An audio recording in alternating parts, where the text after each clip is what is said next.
Hi అండి, welcome to my channel Shravani spicy kitchen. నేను మీ శ్రావణి.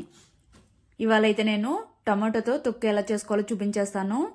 ఆహా, ఇదైతే వేడి వేడి అన్నంలోకి వేసుకొని కలుపుకొని తింటే ఉంటుందండి. చెప్పడం కంటే ఒకసారి అయితే ట్రై చేసి చూడండి. తప్పకుండా అయితే అస్సలు వదలరు, అంత టేస్టీగా ఉంటుంది. ఇదైతే తప్పకుండా అయితే మీరు ట్రై చేయండి. నేను ఇక్కడ చూపిస్తున్నాను చూడండి. మొత్తం సర్వ్ చేసేసిన తర్వాత బౌల్లోకి ఈ విధంగా కడాయిలోనే వేడి వేడి అన్నం వేసుకొని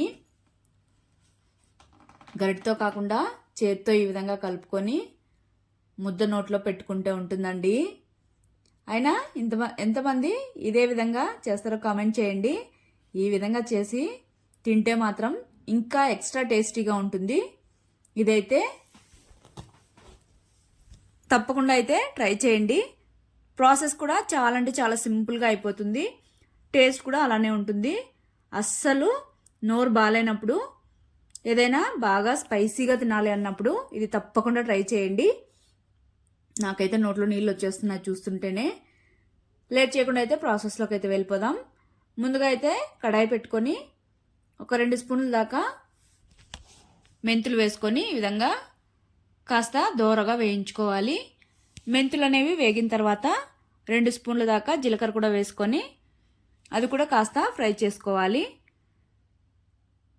ఈ విధంగా ఫ్రై అయ్యాక ఇందులోనే 3 స్పూన్ల దాకా ఆవాలు వేసుకొని కొద్దిగా చిటపటలాడితే సరిపోతుంది. కాస్త మంటను మాత్రం లో ఫ్లేమ్లో పెట్టుకొని ఈ విధంగా ఫ్రై చేసుకోవాలి.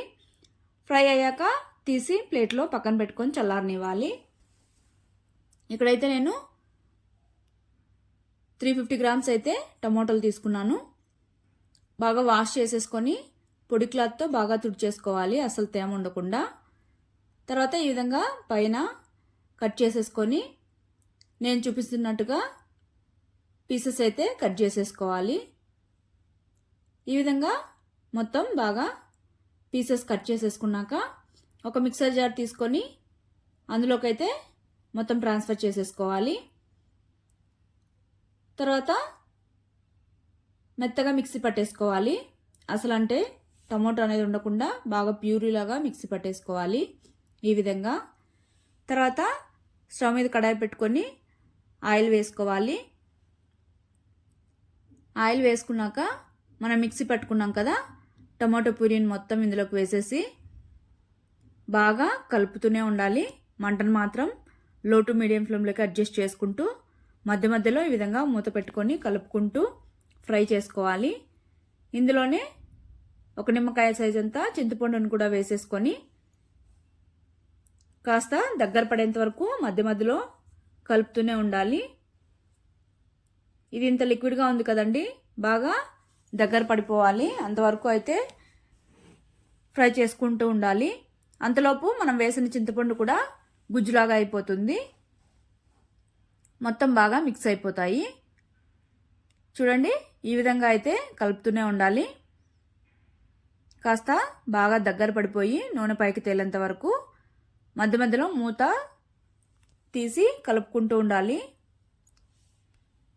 ఈ విధంగా కాస్త బాగా దగ్గర పడిన తర్వాత ఇందులోకైతే మనము ముందుగా వేయించి పెట్టుకున్నాం కదా మొత్తం మిక్సర్ జార్లకు వేసుకొని ఈ విధంగా బాగా మెత్తటి పొడి చేసుకొని పక్కన పెట్టుకోవాలి. ఇక్కడైతే చూడండి బాగా దగ్గర పడింది. ఇప్పుడైతే ఇందులోకి పోపు అనేది వేసుకోవాలి. స్టవ్ మీద కడాయి పెట్టుకొని ఆయిల్ అయితే కొద్దిగా ఎక్కువే పడుతుందండి. ఆయిల్ వేసుకోవాలి. ఆయిల్ అనేది కాస్త వేడెక్కిన తర్వాత ఇందులోకి మినపప్పు, అలానే కావాలంటే శనగపప్పు కూడా వేసుకోవచ్చు. ఇవి వేయడం వల్ల మనం అన్నంలో కలుపుకొని తినేటప్పుడు మధ్య మధ్యలో పంట కింద పడుతుంటే భలే టేస్టీగా ఉంటాయి. నేను మినపప్పు మాత్రమే వేశాను. అలానే ఆవాలు, జీలకర్ర, ఎండుమిర్చి, కరివేపాకు వేసుకొని పోపుని వేయించుకోవాలి. కాస్త వేగిన తర్వాత దంచి పెట్టుకున్న వెల్లుల్లి ఎంత ఎక్కువగా వేసుకుంటే అంత టేస్టీగా ఉంటుంది. వెల్లుల్లి వేసిన తర్వాత బాగా ఫ్రై అయిపోవాలి ఆయిల్లో. అప్పుడే స్మెల్ అనేది లేకుండా టేస్ట్ కూడా భలేగా ఉంటుంది వెల్లుల్లి తినడానికి.